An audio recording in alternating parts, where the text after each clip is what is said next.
ആ, കണ്ടോ കണ്ടോ കണ്ടോ ആണോ കണ്ടോ? ഇംഗ്ലീഷ് ഒന്നും കൂടെ മനോഹരമായിരിക്കുന്നത് കേട്ടോ. He made him knew no sin. പാപം അറിയാത്തവനെ നാം അവനിൽ ദൈവത്തിന്റെ നീതിമാന്മാരാകേണ്ടതിന് വേണ്ടി ദൈവം അവനെ എന്ത് ചെയ്തിരിക്കുന്നു? പാപമാക്കുകയായിരുന്നു. സ്തോത്രം, ഹല്ലേലൂയ, സ്തോത്രം സ്തോത്രം സ്തോത്രം. നാം അവനിൽ നീതിമാൻ കണ്ടോ. അപ്പോൾ നമ്മൾ എങ്ങനെയാണ് നീതിമാനാകുന്നത്? കർത്താവായ യേശുക്രിസ്തു വിശ്വാസത്താൽ നാം എല്ലാവരും ദൈവത്തിന്റെ മക്കളാകുന്നു. സ്തോത്രം. ഈ മക്കളുടെ വളർച്ചയിൽ നമ്മൾ അനുദിവസം ചെയ്തു പോകേണ്ടുന്ന ഒരു വിലപ്പെട്ട സത്യമുണ്ട്. ആ സത്യം ഇതാണ്: നാം പാപത്തിന് മരിച്ചവരാണെന്നും ദൈവത്തിന് ജീവിക്കുന്നവരാണെന്നും നമ്മളെ തന്നെ ഓരോ ദിവസവും നമ്മൾ എണ്ണണം. ഇങ്ങനെ നമ്മൾ എണ്ണുമ്പോഴാണ് നമ്മളിലുള്ള പാപത്തിന്റെ വേരറ്റുപോകുന്നത്. സ്തോത്രം, ഹല്ലേലൂയ ഹല്ലേലൂയ. ഇത് നമ്മൾ ഒരു ചോദ്യത്തിന് ഉത്തരമായിട്ട് പറയുകയാണ്. എന്താണ്? നാം പാപത്തിന് അടിമപ്പെടാതെ വണ്ണം പാപജടത്തിന് നീക്കം വരേണ്ടതിന് വേണ്ടി നാം എന്ത് ചെയ്തിരിക്കുന്നു? പാപജടത്തിന് നീക്കം വരണം. ഈ ജഡം ഇപ്പോഴും നമ്മുടെ കൂടെ ഉണ്ട് കേട്ടോ. ഇവൻ വിട്ടുപോയിട്ടില്ല. അതുകൊണ്ടാണ് പറയുന്നത്, ക്രിസ്തുവേശുവിനുള്ളവർ ജഡത്തെ അതിന്റെ രാഗമോഹങ്ങളോടുകൂടെ ക്രൂശിച്ചിരിക്കുന്നു. അപ്പോൾ ഇവൻ മരിച്ചിരിക്കുന്നവനാണ്. ഇവൻ ജീവൻ വീണ്ടും കൊടുക്കരുത്. നമ്മൾ ഓരോ ദിവസവും പാപം ചെയ്യുവാൻ നമുക്കൊരു അവസരം കിട്ടുമ്പോൾ ഈ മരിച്ചു എന്ന് പറയുന്ന ഈ മനുഷ്യന് നമ്മൾ CPR കൊടുത്ത് ജീവിപ്പിക്കുകയാണ്. ഇത് നമ്മൾ മനസ്സിലാക്കണം. ഓരോ ദിവസവും അതിന് സംഘടന വരുമ്പോൾ നമ്മൾ പറയണം, പാപസംബന്ധമായി മരിച്ചിരിക്കുന്നത് ഞാനാണ്, അതുകൊണ്ട് എനിക്കത് അതില്ല എന്ന് പറയുമ്പോൾ എന്ത് ചെയ്യണം? നമ്മൾ പാപത്തിന് വിട്ടുകൊടുക്കുന്ന സമയത്ത് ഈ മരിച്ച മനുഷ്യനെ നമ്മൾ ശ്വാസം കൊടുത്ത് ജീവിപ്പിച്ചെടുക്കുകയാണ്. മരിച്ചു എന്ന് നിങ്ങൾ എണ്ണണം. ഓരോ ദിവസവും എണ്ണണം. ജീവന്റെ പുതുക്കത്തിൽ നമ്മൾ നടക്കണം. അങ്ങനെ ജീവിതത്തിന്റെ പുതുക്കത്തിൽ നടക്കേണ്ടതിന് വേണ്ടിയാണ് ദൈവം തന്റെ പുത്രനെ ഇങ്ങനെ ആക്കിയിരിക്കുന്നത്. ഈ വിലപ്പെട്ട സത്യം നമ്മളെ വാഴിക്കണം, നമ്മുടെ ഉള്ളിൽ അങ്ങ് വാഴണം. Praise the lord, hallelujah. എഫെസ്യർ 5-1 വാക്യം വായിക്കുമ്പോൾ, ആകയാൽ പ്രിയമക്കൾ എന്ന പോലെ ദൈവത്തെ അനുകരിപ്പീൻ എന്നാണ് എഫെസ്യർ 5-1 വാക്യം നമ്മൾ വായിക്കുന്നത്. എഫെസ്യർ 1 വായിക്കാമോ? അച്ഛായ സമയം കടന്നു പോകുവാണോ?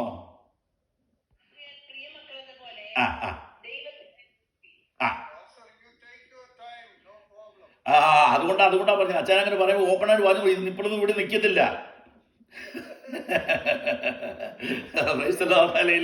അപ്പോ ആകയാൽ പ്രിയ മക്കൾ എന്ന പോലെ വായിച്ചോ.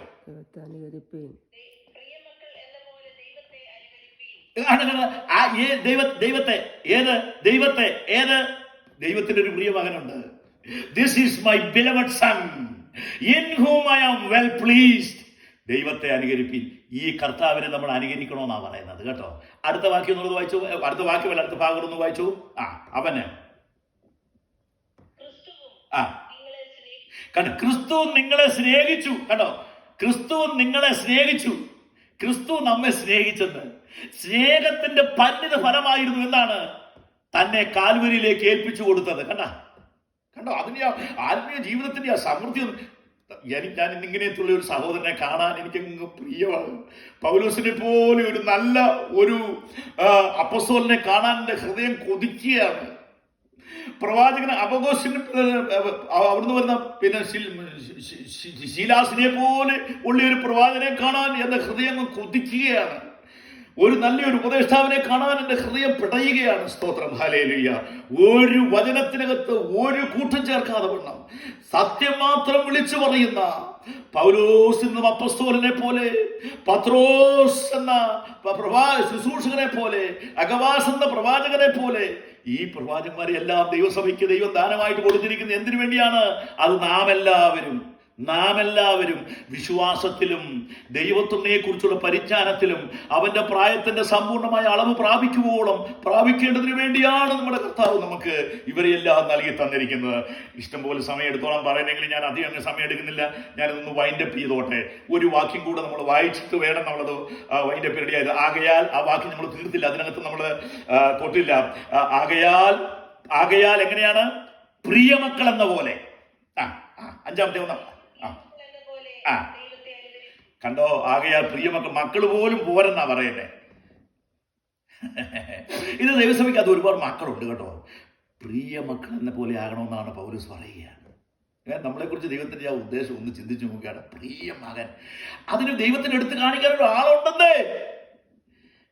നോക്കി, ലുക്കിംഗ് അൻടു ജീസസ്, വിശ്വാസത്തിന്റെ നായകനും പൂർത്തി വരുത്തുന്നവനുമായ യേശു. Looking unto Jesus. ആരെയും നോക്കാൻ നമുക്ക് പ്രമാണമില്ല കേട്ടോ. ആരിലേയും നോക്കി നമ്മൾ നിരാശപ്പെട്ടു പോകണ്ട. നമ്മൾ ദുഃഖിച്ചു പോകാനും വചനം പറയുന്നില്ല. എബ്രായലേഖനം 12:1 പറയുന്നത് looking unto Jesus, the author and the finisher of our faith. വിശ്വാസത്തിന്റെ നായകനെ പൂർത്തി വരുത്തുന്ന യേശുവിനെ നോക്കിക്കൊണ്ട്, ഹല്ലേലൂയ, അവൻ തന്റെ മുമ്പിൽ വെച്ചിരിക്കുന്ന ആ സന്തോഷം ഓർത്ത് ക്രൂശിന്റെ അപമാനത്തെ എന്ത് ചെയ്തു? സഹിച്ചു എന്നാണ് പറഞ്ഞിരിക്കുന്നത്. അലക്ഷ്യമാക്കിയെന്നാണ്. പുള്ളി ഇഗ്നോർ ചെയ്തു. സ്തോത്രം, ഹല്ലേലൂയ. നമ്മൾ വെളിപ്പെടുവാനുള്ള തേജസ് വിചാരിച്ചാൽ ഈ കാലത്തിലെ കഷ്ടങ്ങൾ എന്ത് ചെയ്യുന്നു? ഈ കാലത്തിലെ കഷ്ടങ്ങൾ സാരമില്ല. ഹല്ലേലൂയ. ദൈവം മക്കളെ, നമ്മളെ ജീവിതത്തിൽ ഒരുപാട് കഷ്ടമുണ്ട് കേട്ടോ. പരസ്യത്തിരിക്കുന്ന വിഷയങ്ങളെല്ലാം ഉണ്ട്. ആകയാൽ പ്രിയ മക്കൾ എന്ന പോലെ ദൈവത്തെ അനുകരിപ്പീൻ. ക്രിസ്തുവും നമ്മെ സ്നേഹിച്ച്, കണ്ട, ആ വാക്യം വിട്ടുകളയരുത്. ക്രിസ്തുവും നമ്മെ സ്നേഹിച്ച് പിന്നെ നമുക്ക് വേണ്ടി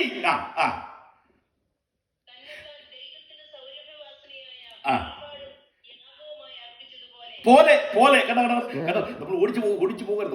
എനിക്ക് ഈ വചനം, എല്ലാ വചനവും ഈ കേൾക്കുന്ന ഓരോ ജീവിതത്തിന്റെ ഉള്ളിൽ സ്ഥാപിക്കണമെന്നാണ് ഞാൻ ആഗ്രഹിക്കുന്നു. സ്തോത്രം. ആകയാൽ പ്രിയ മക്കൾ എന്ന പോലെ ദൈവത്തെ അനുകരിപ്പീ. ക്രിസ്തു നമ്മെ സ്നേഹിച്ചു, നമുക്ക് വേണ്ടി തന്നെ എന്ത് ചെയ്തിരിക്കുന്നു? സൗരഭ്യവാസനയായ വഴിപാടും യാഗവുമായി അർപ്പിച്ചതുപോലെ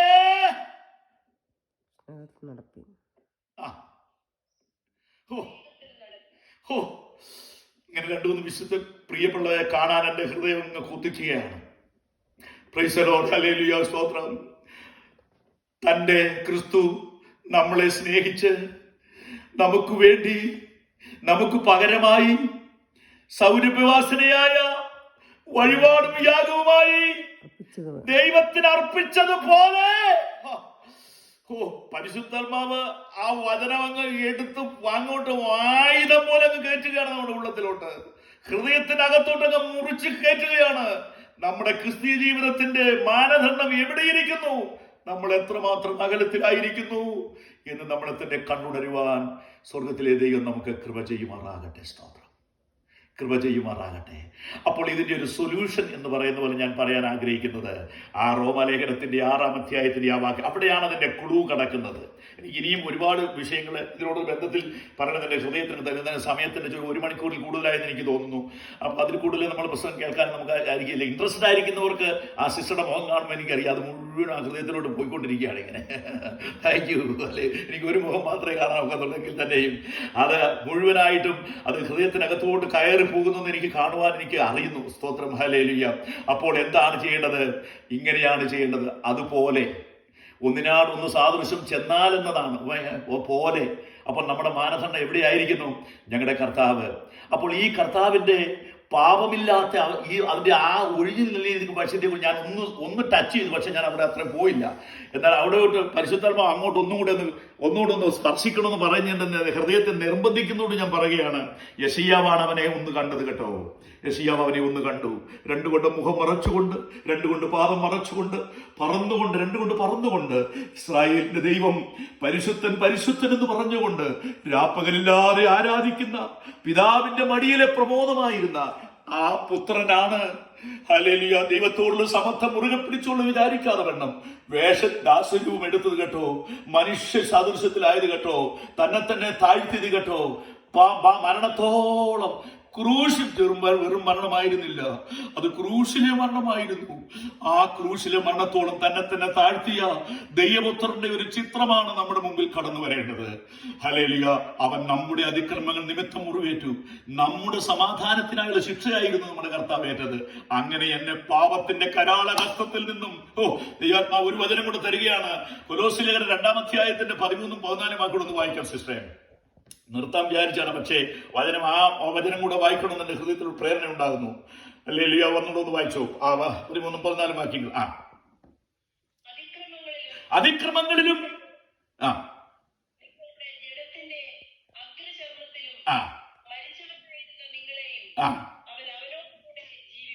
ജീവിപ്പിച്ചു. വായിച്ചു. കണ്ടോ കണ്ടോ കണ്ടോ, ഇവിടെയാണ് അതിന്റെ രഹസ്യം കിടക്കുന്നത്. അതിക്രമങ്ങൾ ഒക്കെയും നമ്മോട് ക്ഷമിച്ചു.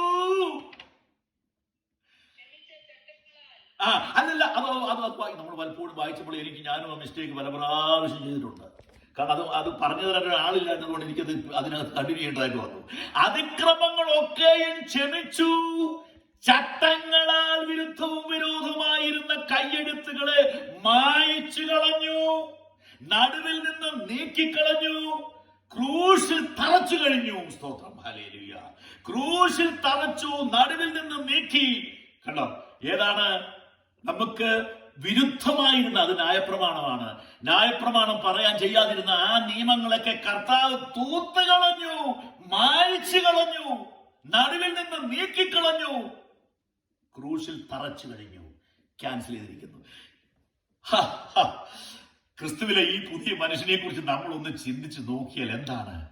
അതിക്രമങ്ങളൊക്കെ നമ്മൾ ക്ഷമിക്കും. കർത്താവ് ക്ഷമിക്കാത്ത ഒരു അതിക്രമം എന്ന് പറഞ്ഞേ, നമ്മുടെ അതിക്രമ നിമിത്തമാണ് അവൻ മുറിവേറ്റത്. ഹല്ലേലൂയ, സ്തോത്രം. റോമലേഖനം 4-ാം അധ്യായത്തിൽ 24-ാം വാക്യം അവസാന ഭാഗത്ത് നമ്മൾ ഇങ്ങനെയാണ് കാണുന്നത്.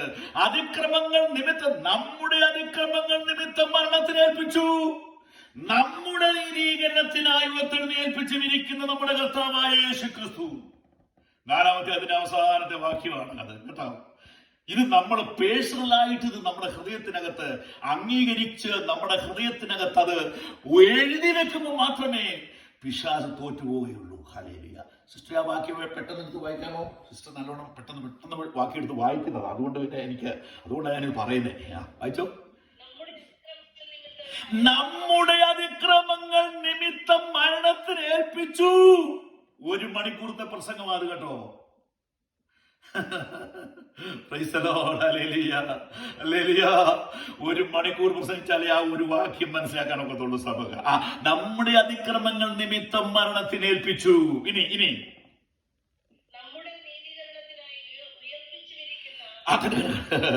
അതിനകത്ത് പറയുന്ന 2 വാക്യങ്ങളൊക്കെ വളരെ ആഴമായിട്ട്, നമ്മുടെ നീതീകരണത്തിനായി ഉയർത്തെഴുന്നേൽപ്പിച്ചിരിക്കുന്ന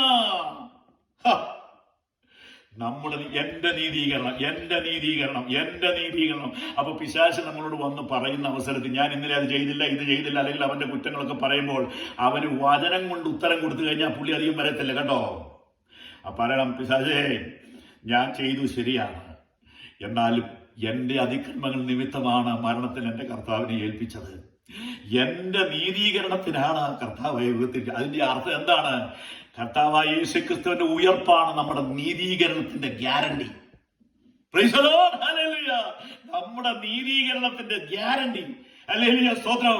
അതുകൊണ്ട് if you confess your sins, and he is faithful to just to forgive your sins and cleanseth us all our uncleanness എന്നാണ്. Hallelujah. If you confess your sins, കർത്താവ് നമ്മോട് പറയുന്ന വേറെ ഒന്നും നമ്മോട് പറയുന്നില്ല സിസ്റ്ററെ. എന്താണ്? നിങ്ങളെ ഇഫ് യു കൺഫസ്, എന്റെ പാപത്തിന് വേണ്ടിയാണ് എന്റെ കർത്താവ് മരിച്ചെന്ന് ഞാൻ വിശ്വസിച്ചു കഴിഞ്ഞിരിക്കുന്നത്, അത് മാത്രമേ കർത്താവ് പറയുന്നുള്ളൂ. ഇതിൽ ലഘുവായി ഈ ക്രൂശിലെ സ്നേഹം പിതാവായ ദൈവം എങ്ങനെ മനുഷ്യവർഗത്തോട് പറയണം? പറയൂ. ഇതിൽ ലഘുവായ രീതിയിലൂടെ ഈ വിലപ്പെട്ട സത്യം എങ്ങനെ പിതാവിൻ ലോകത്തോട് കൺവിൻസ് ചെയ്യാൻ കഴിയേണ്ടിയാത്തീരും? ഒന്നും ചെയ്യണ്ട. ആ ക്രൂശിനെ ഒന്ന് കാണുവാൻ നമുക്ക് ഭാഗ്യം ലഭിച്ച നമ്മുടെ ജീവിതത്തിലെ ഏറ്റവും വലിയ ഭാഗ്യം. ഞാൻ ആരെങ്കിലും എന്നോട് ചോദിക്കുകയാണ്, നമ്മുടെ ജീവിതത്തിലെ ഏറ്റവും വലിയ ഭാഗ്യം, എന്റെ ജീവിതത്തിലെ ഏറ്റവും വലിയ ഭാഗ്യം എന്ന് പറയുന്നത് ക്രൂശിക്കപ്പെട്ട കർത്താവിനെ എന്റെ കണ്ണിന് മുമ്പിൽ കാണുവാൻ എനിക്ക് പരിശുദ്ധാത്മാവ് എന്റെ ഹൃദയത്തെ തുറന്നു തന്നിരിക്കുന്നു എന്നുള്ളതാണ് എന്റെ ഹൃദയത്തിലെ ഏറ്റവും വലിയ ഭാഗ്യം. ഹല്ലേലൂയ, സ്തോത്രം. ദൈവനോട് ചെയ്ത വിലപ്പെട്ട ഭാഗ്യത്തിന്റെ അതാണ് എന്റെ ജീവിതത്തിൽ ഏറ്റവും, അത് കാണാൻ. ഹല്ലേലൂയ, സ്തോത്രം, ഹല്ലേലൂയ. പക്ഷെ അത് കാണാതിരിക്കാൻ വേണ്ടി ഈ ലോകത്തിന്റെ ദൈവം അവിശ്വാസയുടെ ഹൃദയത്തെ കുരുടാക്കിയെന്ന് കൊരിന്ത്യർ 2:4 വാക്യം നമ്മൾ വായിക്കുന്നുണ്ട്. സ്തോത്രം. തേജസ്സിന്റെ സുവിശേഷത്തിന്റെ പ്രകാശനം ശോഭിക്കാതിരിക്കേണ്ടതിന് വേണ്ടി ഈ ലോകത്തിന്റെ ദൈവം അവിശ്വാസയുടെ ഹൃദയത്തെ കുരുടാക്കി. അതും 1 മണിക്കൂർ പ്രസംഗിച്ചാലേ തീരത്തുള്ളൂ കേട്ടോ. പക്ഷെ ഞാൻ ഇവിടെ നിർത്തുകയാണ്. ഇതിന്റെ ആകത്തുക ഞാനൊന്ന് പറഞ്ഞു വരട്ടെ. ഇത് മാത്രമേ ഉള്ളൂ. ദൈവത്തിന്റെ പുത്രന്റെ സ്വരൂപത്തോട് അനുരൂപരാകുവാനാണ്. റോമാലേഖനം 8-ാം അധ്യായത്തിൽ 28 വാക്യങ്ങൾ വായിക്കുമ്പോൾ തന്റെ പുത്രന്റെ സ്വരൂപത്തോട് അനുരൂപരാകുവാൻ ദൈവം മുന്നേ വെച്ചിരിക്കാൻ കേട്ടോ. ഇതിൽ താഴ്ന്നതായ ഒരു സുവിശേഷമാണ് നാം കേൾക്കുന്നതെങ്കിൽ അതിനോട് സുല്ല് പറയണമെന്നാണ് എന്റെ ഹൃദയത്തിനകത്ത് വചനത്തിൽ നിങ്ങളോട് ആഹ്വാനം ചെയ്യാനുള്ളത്. സ്തോത്രം, ഹല്ലേലൂയ, ഹല്ലേലൂയ, സ്തോത്രം, സ്തോത്രം, സ്തോത്രം. ആകയാൽ പ്രിയമക്കൾ എന്ന പോലെ ദൈവത്തെ നമുക്ക് അനുകരിക്കുക. ക്രിസ്തു നമ്മളെ സ്നേഹിച്ച് നമുക്ക് വേണ്ടി തന്നെ സൗരഭ്യവാസനയായ വഴിപാടും യാഗവുമായി അർപ്പിച്ചതുപോലെ നിങ്ങളും ആ വാക്യമൊക്കെ എത്ര വ്യക്തമായിട്ട് നമ്മുടെ ഉള്ളിലോട്ട് കയറി ഇറങ്ങണം. അവിടെ അത് വിട്ടുകളയരുത്. സ്തോത്രം, നിങ്ങളും സ്നേഹത്തിൽ നടപ്പി. ഹല്ലേലൂയ, സ്തോത്രം, സ്തോത്രം.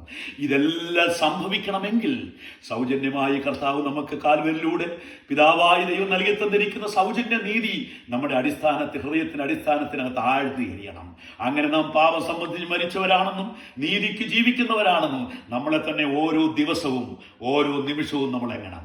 അങ്ങനെ എബ്രായ ലേഖനം 5:7 നമ്മൾ വായിച്ച വാക്യം പോലെ തന്നെ ക്രിസ്തുവിൻ തന്റെ ഐഹിക ജീവിതകാലത്ത് മരണത്തിൽ നിന്ന് വിടുവിപ്പാൻ കഴിവുള്ളവനോട് ഉറച്ച നിലവിളിയോടും കണ്ണുനീരോടും കൂടെ അഭയാചന കഴിച്ചു.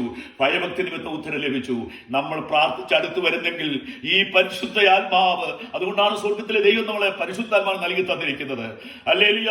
ഈ ജഡവും ആത്മാവും തമ്മിൽ ഒരു വലിയ യുദ്ധമുണ്ട് കേട്ടോ. ആ ജഡത്തിന് എപ്പോഴും മരിച്ചിരിക്കുകയാണ്. നിങ്ങളെ മരിച്ചിരിക്കുകയാണ്.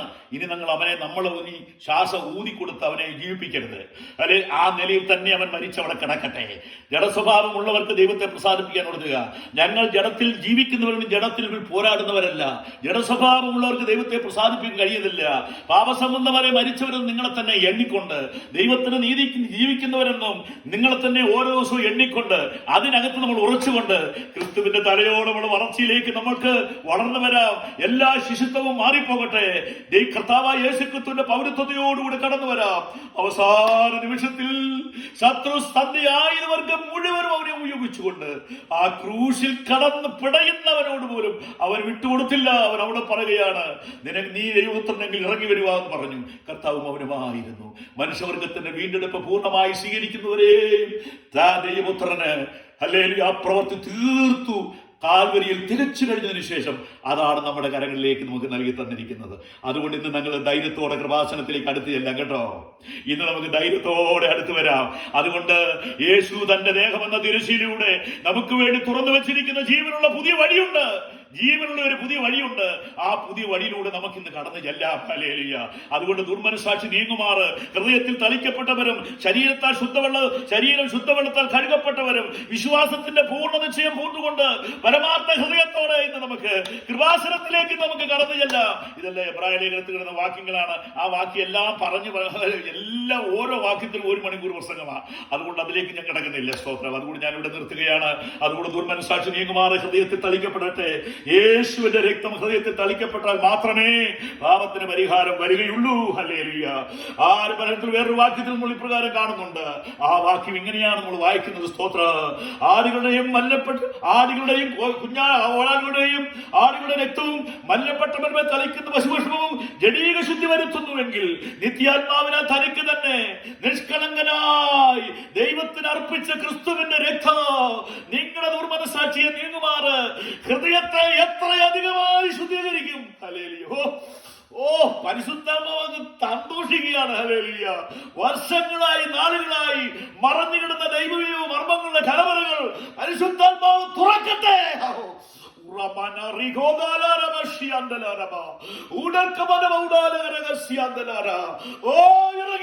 ഇറങ്ങി വരണമേ കർത്താവേ.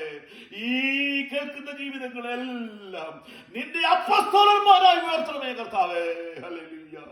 അതുകൊണ്ട് ദുർമനസാക്ഷി നീങ്ങുമാർ ഹൃദയത്തിൽ തളിക്കപ്പെട്ടവരായി വിശ്വാസത്തിന്റെ പൂർണ്ണ നിശ്ചയം കൊണ്ട് ഹൃദയപരമാർത്ഥതയോടുകൂടെ പൂർണ്ണ ധൈര്യത്തോടുകൂടെ നമുക്ക് കടന്നെല്ലാം ആ പിതൃസനിലേക്ക് നമ്മൾ കടന്നെല്ലാം തത്സമയത്ത് കൃപയും കരുണയും പ്രാപിക്കുന്നതിന് വേണ്ടി ഇന്ന് ഞങ്ങൾ കൃപാസനത്തിലേക്ക് ഞങ്ങൾ അടുത്തു വരികയാണ് കർത്താവേ.